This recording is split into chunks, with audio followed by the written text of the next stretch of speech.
河南嵩山的少林寺是少林武术的传播地。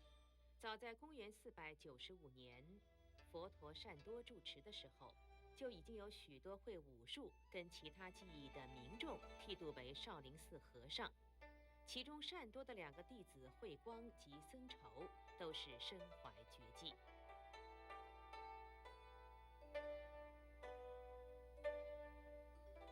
少林僧人不修苦行，闭关禅坐就是修行。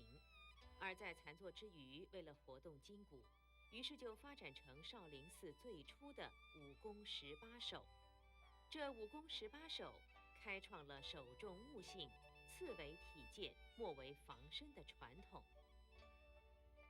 历代僧人在禅坐修持完毕、站立起来的时候呢，都用脚用力跺地，以舒展腿部的筋骨。地上石砖因为历代僧人众多，早已踏出一个个的凹坑，形成大殿之内的独特奇观。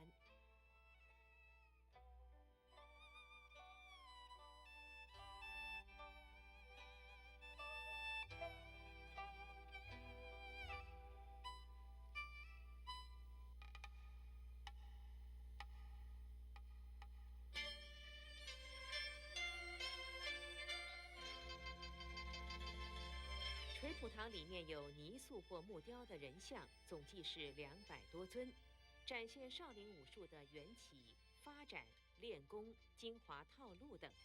不但表情生动，造型也十分有趣。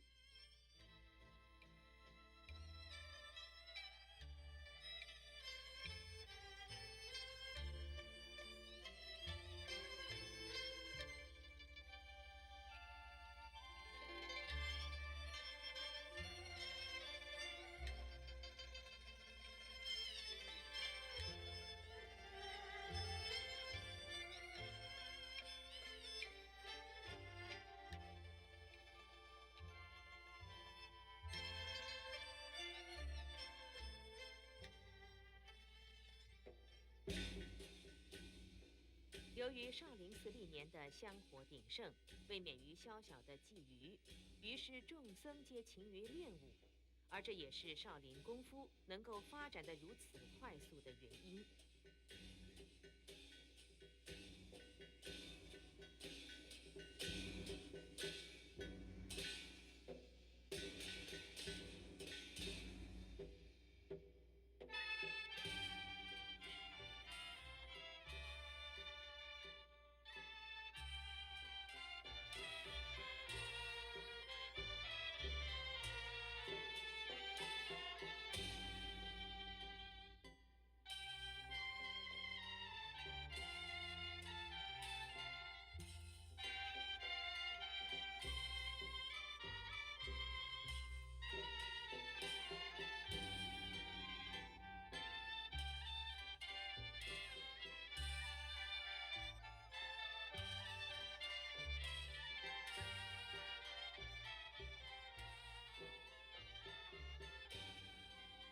但是少林寺以武闻名，是在隋朝末年帮助唐太宗李世民征讨王世充开始的。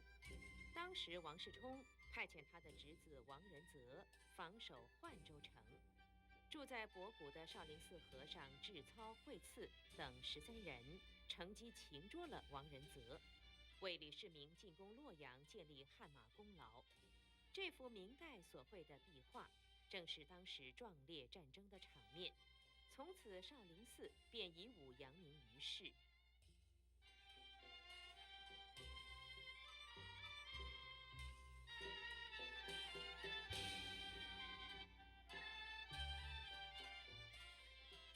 自唐朝以来，少林寺和尚曾经多次应征奔赴沙场，其中以明代少林武僧抗击日本海盗的事迹最为感人。少林武僧最后虽然寡不敌众，壮烈牺牲，却也解救了当时中国东南沿海的无数百姓。近几年来，有不少世界各地的武术爱好者慕名远道而来，使得中国功夫更加蓬勃发展。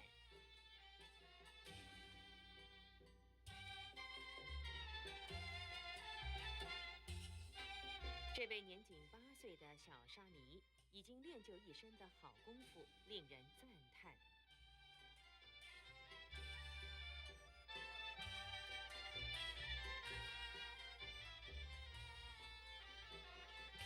武僧们大都自幼练武，练武的目的呢，并非逞强好斗，而在于强身。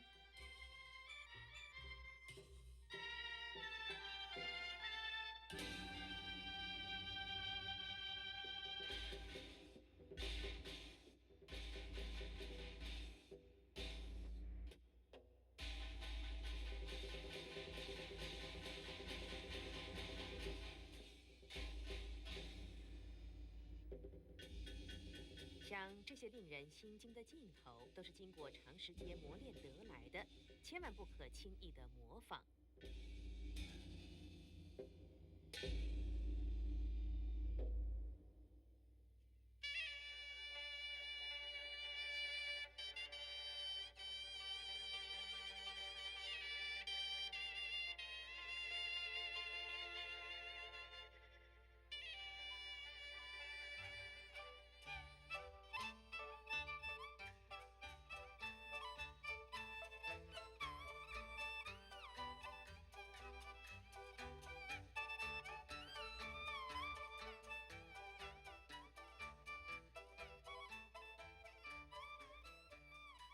照理说，佛教大宗以慈悲为怀，而少林寺和尚好武，岂不是与佛教宗旨背道而驰吗？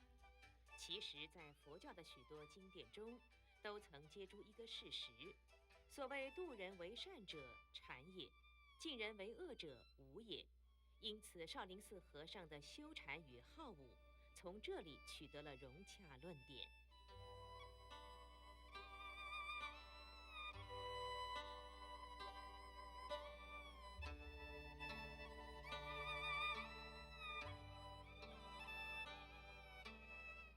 千佛殿外的石雕护栏为唐朝时期的遗物，雕工精致，历经1000余年的风雪雨露侵蚀，至今仍然完好。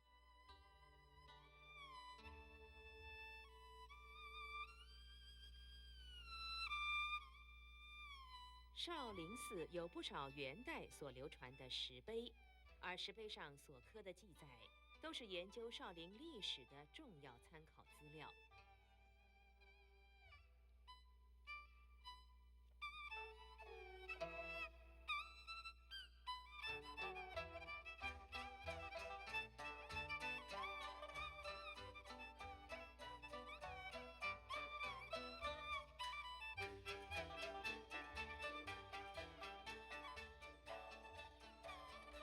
少林寺的全盛时期，僧众数千人，曾有僧多、碑多、禅语多、武术多的美誉。这样的场景呢，也许早已不复存在，但时代的变迁却无法改变它对中国武术所带来的深远影响，而这也正是少林寺的最大魅力。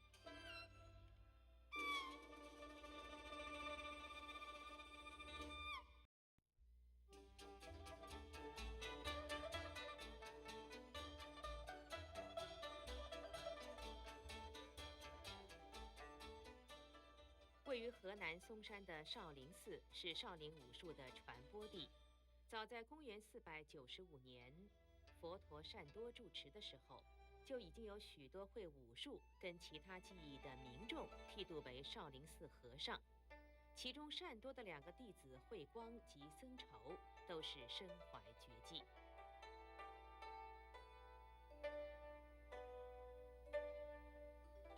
少林僧人不修苦行，闭关禅坐就是修行。而在禅坐之余，为了活动筋骨，于是就发展成少林寺最初的武功18手。这武功18手开创了手重悟性、次为体健、末为防身的传统。历代僧人在禅坐修持完毕、站立起来的时候呢，都用脚用力跺地，以舒展腿部的筋骨。地上石砖因为历代僧人众多，早已踏出一个个的凹坑，形成大殿之内的独特奇观。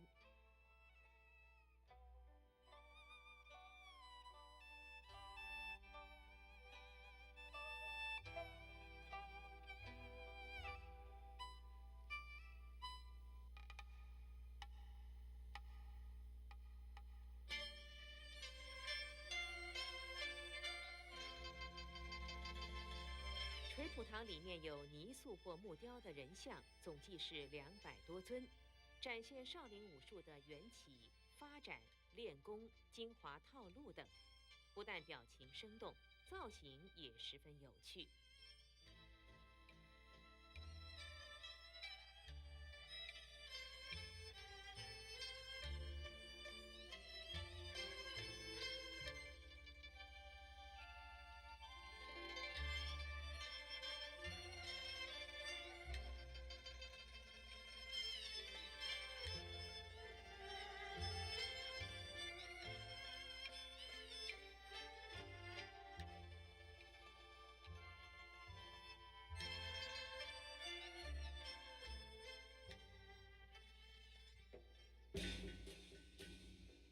由于少林寺历年的香火鼎盛，为免于宵小的觊觎，于是众僧皆勤于练武，而这也是少林功夫能够发展得如此快速的原因。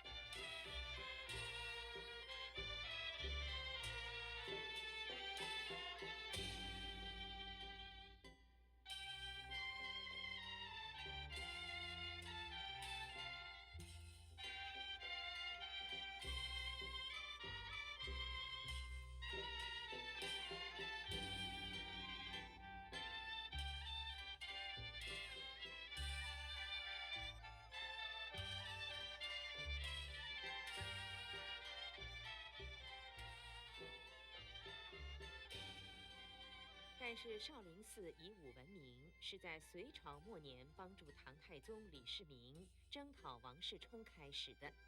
当时王世充派遣他的侄子王仁泽防守换州城，住在博古的少林寺和尚智操、慧赐等13人乘机擒捉了王仁泽，为李世民进攻洛阳建立汗马功劳。这幅明代所绘的壁画，正是当时壮烈战争的场面，从此少林寺便以武扬名于世。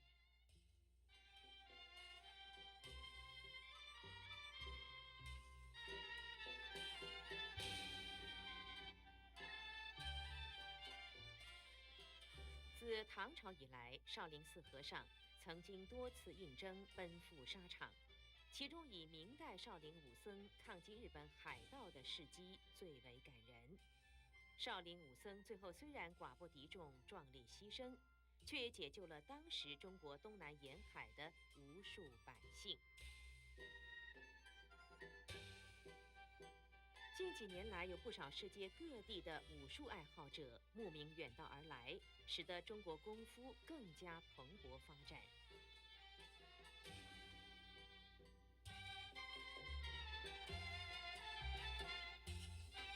这位年仅8岁的小沙弥，已经练就一身的好功夫，令人赞叹。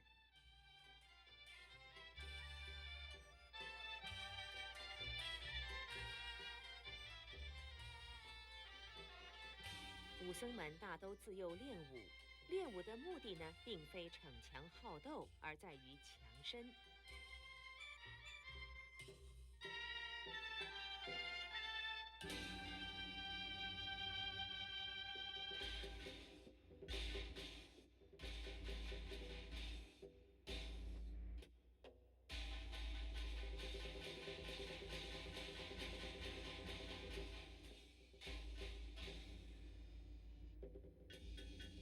像这些令人心惊的镜头，都是经过长时间磨练得来的，千万不可轻易的模仿。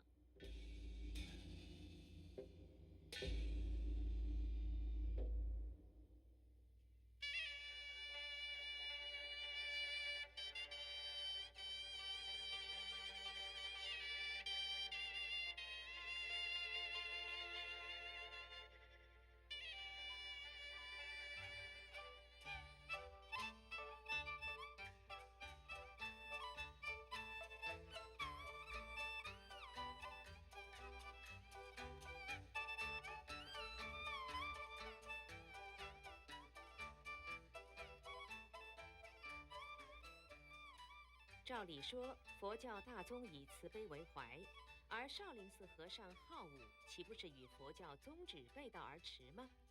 其实，在佛教的许多经典中，都曾揭诸一个事实：所谓度人为善者，禅也；敬人为恶者，武也。因此，少林寺和尚的修禅与好武，从这里取得了融洽论点。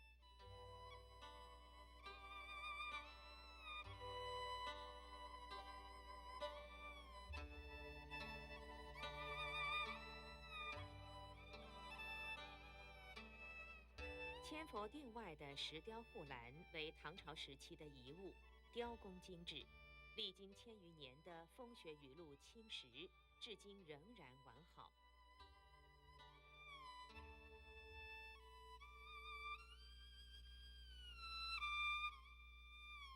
少林寺有不少元代所流传的石碑，而石碑上所刻的记载，都是研究少林历史的重要参考资料。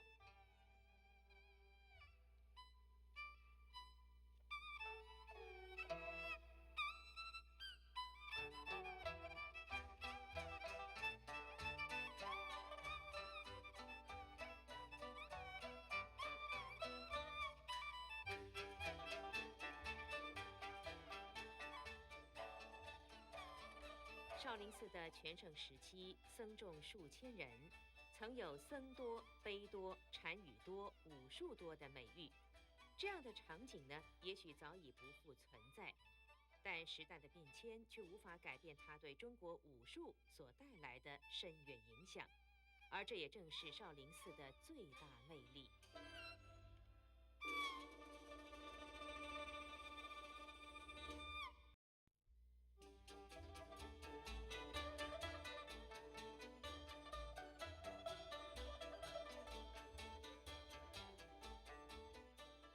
位于河南嵩山的少林寺是少林武术的传播地。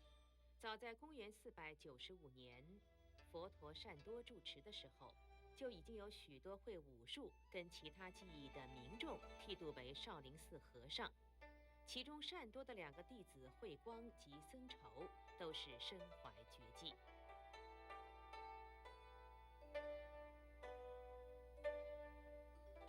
少林僧人不修苦行，闭关禅坐就是修行。而在禅坐之余，为了活动筋骨，于是就发展成少林寺最初的武功18手。这武功18手开创了首重悟性、次为体健、末为防身的传统。历代僧人在禅坐修持完毕、站立起来的时候呢，都用脚用力跺地，以舒展腿部的筋骨。地上石砖因为历代僧人众多，早已踏出一个个的凹坑，形成大殿之内的独特奇观。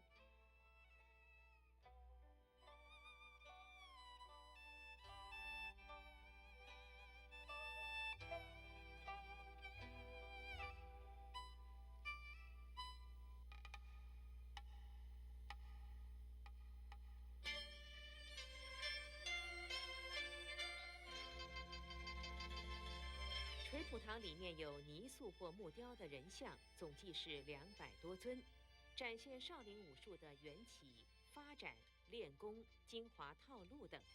不但表情生动，造型也十分有趣。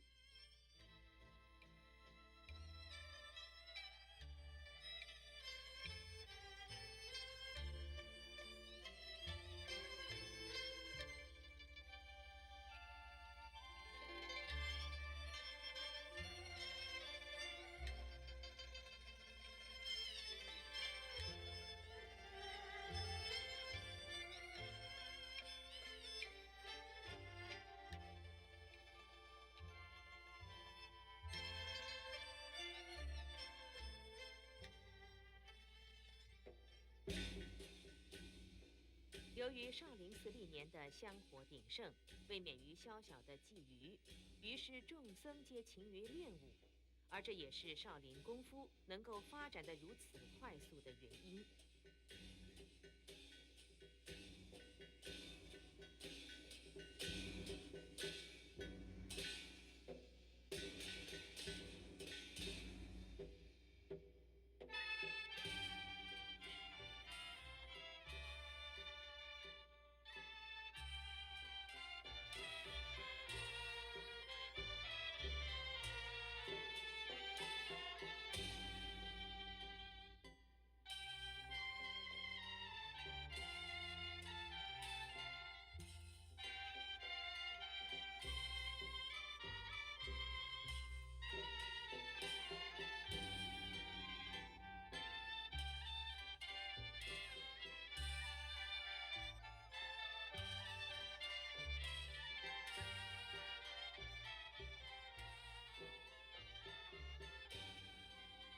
但是少林寺以武闻名，是在隋朝末年帮助唐太宗李世民征讨王世充开始的。当时王世充派遣他的侄子王仁泽防守浣州城，住在博古的少林寺和尚智操、慧赐等13人乘机擒捉了王仁泽，为李世民进攻洛阳建立汗马功劳。这幅明代所绘的壁画，正是当时壮烈战争的场面。从此，少林寺便以武扬名于世。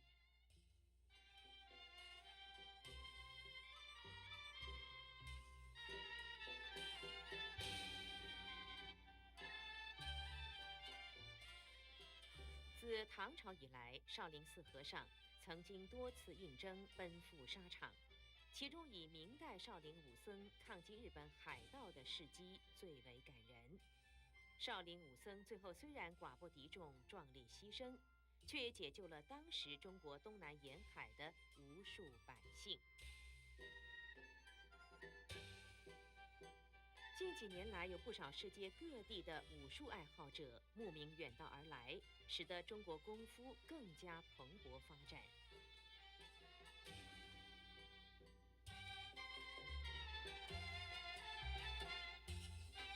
这位年仅8岁的小沙弥，已经练就一身的好功夫，令人赞叹。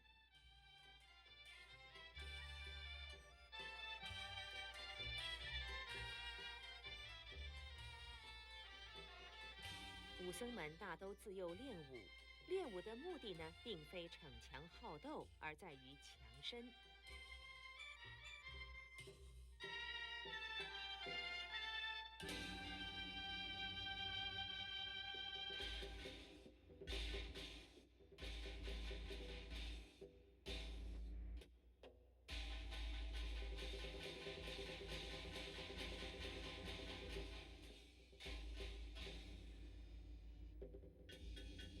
像这些令人心惊的镜头，都是经过长时间磨练得来的，千万不可轻易的模仿。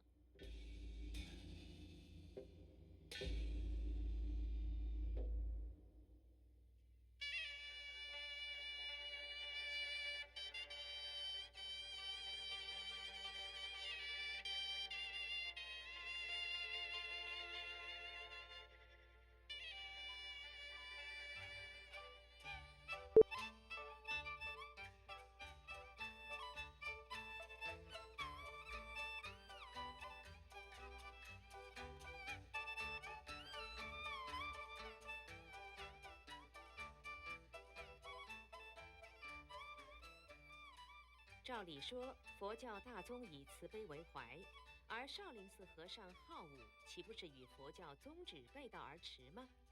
其实，在佛教的许多经典中，都曾揭诸一个事实：所谓度人为善者，禅也；敬人为恶者，武也。因此，少林寺和尚的修禅与好武，从这里取得了融洽论点。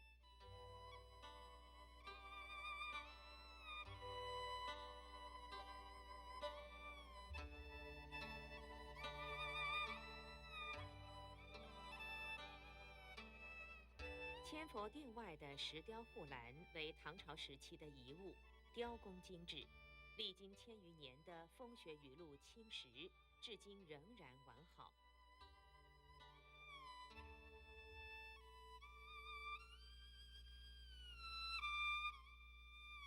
少林寺有不少元代所流传的石碑，而石碑上所刻的记载，都是研究少林历史的重要参考资料。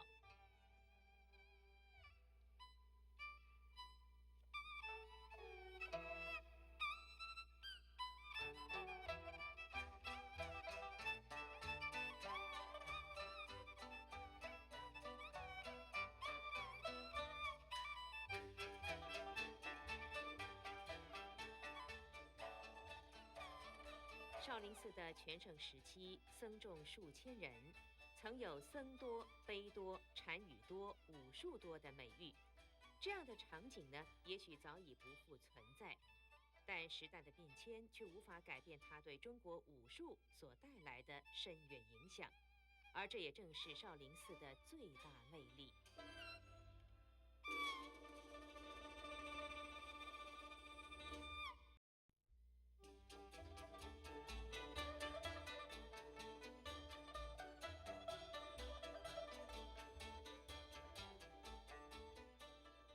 位于河南嵩山的少林寺是少林武术的传播地。早在公元495年，佛陀善多住持的时候，就已经有许多会武术跟其他技艺的民众剃度为少林寺和尚。其中善多的2个弟子慧光及僧稠都是身怀绝技。